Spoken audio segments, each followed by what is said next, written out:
सुप्रभात। दिव्या कवचम, दिव्या कवचम, यह हमारी आज की आध्यात्मिक चर्चा का विषय है। ओम चंडिका देवी को नमस्कार है। मार्कंडेय जी ने कहा कि पितामह जो संसार में परम गोपनीय है तथा मनुष्यों की सब प्रकार से रक्षा करने वाला है और जो अब तक आपने दूसरे किसी के सामने प्रकट नहीं किया हो, ऐसा कोई साधन मुझे बताइए। तो ब्रह्मा जी बोले, ब्रह्मन ऐसा साधन तो एक देवी का कवच ही है जो गोपनीय से भी परम गोपनीय, पवित्र तथा संपूर्ण प्राणियों का उपकार करने वाला है। मामों उसे श्रवण करो। देवी की 9 मूर्तियां हैं जिन्हें नवदुर्गा कहते हैं। उनके पृथक पृथक नाम बतलाए जाते हैं। प्रथम नाम शैलपुत्री है, दूसरी मूर्ति का नाम ब्रह्मचारिणी, तीसरी का चंद्रघंटा, चौथी का कुष्मांडा, 5वीं दुर्गा का नाम स्कंद माता। देवी के 6ठे रूप को कात्यायनी कहते हैं। 7वां कालरात्रि, 8वां स्वरूप महागौरी के नाम से प्रसिद्ध है और 9वीं दुर्गा का नाम सिद्धिदात्री है। ये सब नाम सर्वज्ञ महात्मा वेद भगवान के द्वारा ही प्रतिपादित हुए हैं। जो मनुष्य अग्नि में जल रहा हो, रणभूमि में शत्रुओं से घिर गया हो, विषम संकट में फंस गया हो तथा इस प्रकार भय से आतुर होकर जो भगवती दुर्गा की शरण में प्राप्त हुए हों, उनका कभी कोई अमंगल नहीं होता। युद्ध के समय संकट में पड़ने पर भी उनके ऊपर कोई विपत्ति नहीं दिखाई देती। उन्हें शोक, दुख और भय की प्राप्ति नहीं होती। जिन्होंने भक्तिपूर्वक देवी का स्मरण किया है उनका निश्चय अभ्युदय होता है। देवेश्वर जो तुम्हारा चिंतन करते हैं उनकी तुम निस्संदेह रक्षा करती हो। चामुंडा देवी प्रेत पर आरूढ़ होती है, 12 ही भैंसे पर सवार करती है सवारी। इंद्र का वाहन रेवरावत आती है। वैष्णवी देवी गरुड़ पर ही आसन जमाती है। माहेश्वरी वृषभ पर आरूढ़ होती है। कुमारी का वाहन मयूर है। भगवान विष्णु की प्रियतमा लक्ष्मी देवी कमल के आसन पर विराजमान है और हाथों में कमल धारण किए हुए हैं। वृषभ पर आरूढ़ ईश्वरी देवी ने श्वेत रूप धारण कर रखा है। ब्राह्मी देवी हंस पर बैठी हुई और सब प्रकार के आभूषणों से विभूषित हैं। इस प्रकार ये सभी माताएं सब प्रकार की योग शक्तियों से संपन्न हैं। इनके सिवा और भी बहुत सी देवियां जो अनेक प्रकार के आभूषणों की शोभा से युक्त तथा नाना प्रकार के रत्नों से सुशोभित हैं। ये संपूर्ण देवियां क्रोध में भरी हुई हैं और भक्तों की रक्षा के लिए रथ पर बैठी दिखाई देती। ये शंख, चक्र, गदा, शक्ति, हल और मूसल, खेटक और तोमर, परशु तथा पाश, कुंत और त्रिशूल एवं उत्तम शारंग, धनुष आदि अस्त्र शस्त्र अपने हाथों में धारण करती है। दैत्यों के शरीर का नाश करना, भक्तों को अभयदान देना और देवताओं का कल्याण करना, यही उनके शस्त्र धारण का उद्देश्य है। कवच आरंभ करने के पहले इस प्रकार प्रार्थना करनी चाहिए कि महान रौद्र रूप, अत्यंत घोर पराक्रम, महान बल और महान उत्साह वाली देवी, तुम महान भय का नाश करने वाली हो, तुम्हें नमस्कार है। तुम्हारी ओर देखना भी कठिन है। शत्रुओं का भय बढ़ाने वाली जगदम्बिके मेरी रक्षा करो। पूर्व दिशा में इंद्री यानी इंद्र शक्ति मेरी रक्षा करे। अग्निकोण में अग्निशक्ति, दक्षिण दिशा में वाराही तथा नैऋत्य कोण में खड़ग धारणी मेरी रक्षा करे। पश्चिम दिशा में वारुणी और वायव्य कोण में मृग पर सवारी करने वाली देवी मेरी रक्षा करे। उत्तर दिशा में कौमारी और ईशान कोण में शूल धारणी देवी रक्षा करे। ब्रह्माणी तुम ऊपर की ओर से मेरी रक्षा करो, वैष्णवी देवी नीचे की ओर से रक्षा करो। इस प्रकार शव को अपना वाहन बनाने वाली चामुंडा देवी 10 दिशाओं में मेरी रक्षा करे। जया आगे से और विजया पीछे से मेरी रक्षा करे। वाम भाग में अजिता और दक्षिण भाग में अपराजिता रक्षा करे। और द्योतनी शिखा की रक्षा करे। उमा मेरे मस्तक पर विराजमान होकर रक्षा करे। ललाट में मालधरी रक्षा करे और यशस्विनी देवी मेरी भौहों का संरक्षण करे।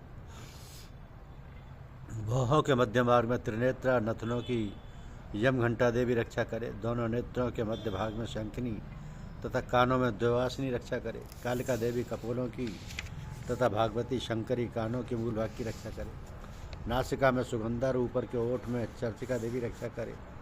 नीचे के ओठ में अमृतकला तथा जिह्वा में सरस्वती देवी रक्षा करे। कौमारी दांतों की और चंडिका कंठ प्रदेश की रक्षा करे। चित्रघंटा गले की, घंटी और महामाया तालु में रहकर रक्षा करे। कामाक्षी ठोड़ी की और सर्वमंगला मेरी वाणी की रक्षा करे। भद्रकाली ग्रीवा में और धनुर्धरी पृष्ठवंश मेरी दंड में रहकर रक्षा करे। कंठ के बाहर भाग में नील ग्राव और कंठ में नली, कंठ की नली में नलकुबरी रक्षा करे। दोनों कंधों में खड़गनी और मेरी दोनों भुजाओं की वज्रधारणी रक्षा करे। दोनों हाथों में दंडनी और अंगुलियों में अंबिका रक्षा करे। शूलेश्वरी नखों की रक्षा करे। कुलेश्वरी कुछ यानी पेट में रहकर रक्षा करे। महादेवी दोनों स्तनों की और शोक विनाशनी देवी मन की रक्षा करे। ललता देवी हृदय में और शूलधारणी उदर में रहकर रक्षा करे। नाभि में कामनी और गुह्य भाग की गुहेश्वरी रक्षा करे। पूतना और कामिका लिंग की और महेश वाहिनी गुदा की रक्षा करे। भगवती कटिभाग में विंध्यवासिनी घुटनों की रक्षा करे। संपूर्ण कामनाओं को देने वाली महाबला देवी दोनों पिंडलियों की रक्षा करे। नारसिंगी दोनों घुट्टियों की और तेजस्वी देवी दोनों चरणों के पृष्ठभाग की रक्षा करे। श्री देवी पैरों की अंगुलियों में और तलवासिनी पैरों की तलुओं में रहकर रक्षा करे।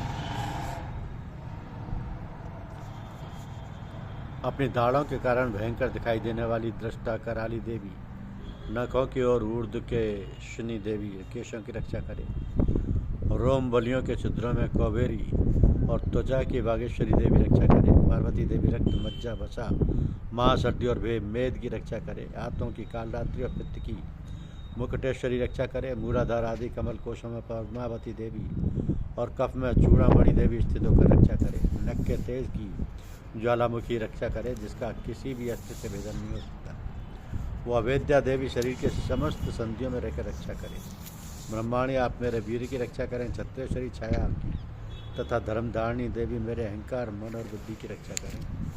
हाथ में वज्र धारण करने वाली वज्रहस्ता देवी मेरे प्राण अपान व्यान उदान और समान वायु की रक्षा करें। कल्याण से शोभित होने वाली भगवती कल्याण शोभना मेरे प्राण की रक्षा करे। रस रूप गंध शब्द और स्पर्श इन विषयों का अनुभव करते समय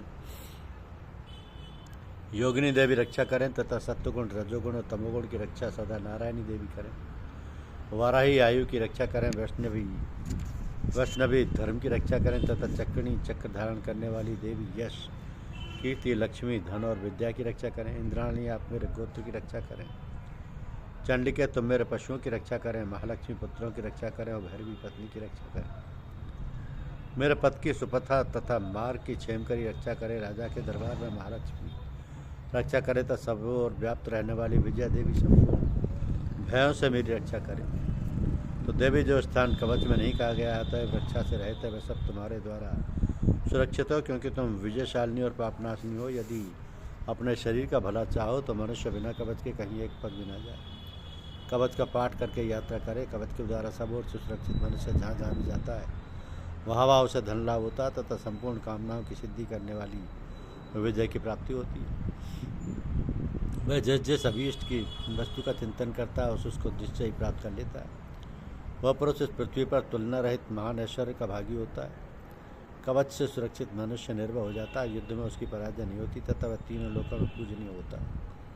तो देवी का ये कवच देवताओं के लिए भी दुर्लभ है, जो प्रतिदिन नियम पूर्वक तीनों संध्याओं के समय श्रद्धा के साथ इसका पाठ करता है उसे देवी कला प्राप्त होती है तथा वह तीनों लोकों में कहीं भी पराजित नहीं होता। इतना ही नहीं, वह अपनी मृत्यु से रहे तो 100 से अधिक वर्षों तक जीवित